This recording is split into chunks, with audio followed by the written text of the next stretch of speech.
ആരാണ് പാപ്പരായവനെന്ന് നിങ്ങൾക്കറിയുമോ എന്ന് ഹബീബായ നബി തങ്ങൾ സ്വഹാബികളോട് ചോദിക്കുന്നു. ആരാ പാപ്പരായവൻ? നമ്മൾ പറയുന്നത് ബാങ്ക് ജപ്തി ചെയ്തിട്ട് പുര നഷ്ടപ്പെട്ടു പോയവൻ, കടത്തിൽ മുങ്ങിയിട്ട് നാട്ടുകാരെ പിരിവിട്ട് വീട് വാങ്ങിച്ചു കൊടുക്കേണ്ടി വന്നവർ, രോഗം വന്നിട്ട് ചികിത്സിക്കാൻ പണമില്ലാഞ്ഞിട്ട് ഇന്നാൾക്ക് വേണ്ടി ചികിത്സാ സഹായ പദ്ധതി എന്നൊരു കൂട്ടായ്മയുണ്ടാക്കിയ ആളുകൾ, ഇവരൊക്കെ പാപ്പരന്മാരാണ്. അങ്ങനല്ലേ നമ്മൾ പറയാ? നിങ്ങൾ പറഞ്ഞു അവരൊന്നല്ല. ആരാ മുഫ്ലിസ് എന്നറിയോ? ആരാണ്? Who is the real ബാങ്ക്റപ്റ്റ്?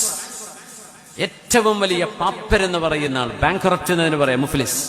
ആരാ? ഏറ്റവും വലിയ പരാജയപ്പെട്ട ദാരിദ്ര്യത്തിന്റെ പടുകുഴിയിൽ വീണ ആൾ ആരാണെന്നറിയാം. ഏറ്റവും വലിയ ദരിദ്രനാരാണ്?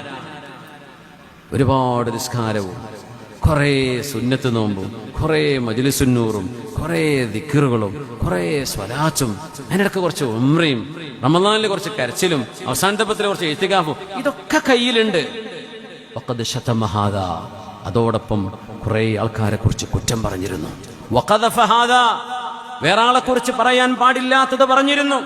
വസഫക ദമ ഹാദാ, ചില ആളുകളെ ഉപദ്രവിച്ചിരുന്നു, ചില ആളുകളുടെ സമ്പത്ത് അപഹരിച്ചിരുന്നു. ഇതൊക്കെ ചെയ്തിട്ട് പരലോകത്തേക്ക് വരുമ്പോഴേ അയാൾ ചെയ്ത നിസ്കാരം നോമ്പും നല്ല കാര്യങ്ങളൊക്കെ വിസ്തരിച്ചിട്ട് അല്ലാഹു സുബ്ഹാനഹു വ തആല ആ മനുഷ്യനെ സ്വർഗത്തിലേക്ക് അയക്കും എന്നിങ്ങനെ വിചാരിച്ചു നിൽക്കുമ്പോ അതാ ഒരാൾ വരുന്നത്, അല്ലാഹുവേ എന്നെ ഇവൻ ചീത്ത പറഞ്ഞിട്ടുണ്ട് റബ്ബേ. അവൻ ഫേസ്ബുക്ക് അക്കൗണ്ട് ഇങ്ങനെ വരും, വാട്സപ്പ് ഇങ്ങനെ വന്നിങ്ങനെ സ്ക്രോൾ ചെയ്ത് ഇങ്ങനെ ഇറങ്ങി. ആലോചിക്കുക എന്തായിരിക്കും എൻ്റെ അവസ്ഥ? ഇതൊക്കെ അവൻ എന്നെ കുറിച്ച് പറഞ്ഞതാണ്, എന്നെക്കുറിച്ച് പറഞ്ഞതാണ്. പകരം തരണം പടച്ചവനെ, നീ പുറത്തു കൊടുക്കൂല റബ്ബേ, ഞാൻ ഇവിടെ നിന്ന് കണക്ക് തീർക്കാൻ വെച്ചതാണ്, അതുകൊണ്ട് അവന്റെ അമൽ ഇങ്ങോട്ട് വേണം എനിക്ക്. അവര് 10-20 കൊല്ലത്തെ റമളാനിന്റെ അവസാനത്തെ പത്തിൽ ഇത്തികാഫ് പോയി. ലൈലത്തുൽ ഖദറിൽ കുറച്ച് കരഞ്ഞിരുന്നു, അതും പോയി. ഒരു തസ്ബീഹ് നിസ്കാരം കൊല്ലത്തിൽ 1 നിസ്കരിച്ചിരുന്നു, അതും പോയി. പിന്നെ ഒരു 4-5 ഉംറയും കൊടുത്തു, എന്റെ കിട്ടിയില്ല പോയിക്കോ. എന്നാ പിന്നെ ബാക്കിയുള്ള അമല് കൊണ്ട് പോകാൻ നിൽക്കുമ്പോ അടുത്ത ആള്, പടച്ചവനെ എന്നെയും പറഞ്ഞിരുന്നു റബ്ബേ, ഇവന് തന്നെയായിരുന്നു പരിപാടി, എനിക്ക് വേണം, അവന്റെ അമല് വേണം, സൽക്കർമ്മം വേണം റബ്ബേ.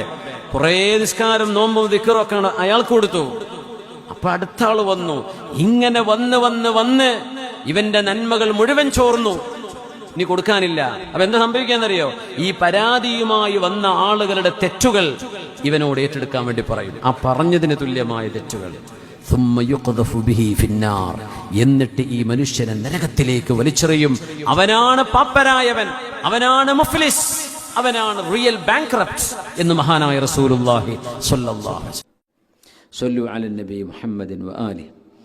അല്ലാഹുമ്മ സ്വല്ലി അലാ സയ്യിദിനാ മുഹമ്മദിൻ വഅലാ ആലി സയ്യിദിനാ മുഹമ്മദിൻ വബാരിക് വസല്ലിം അലൈഹി.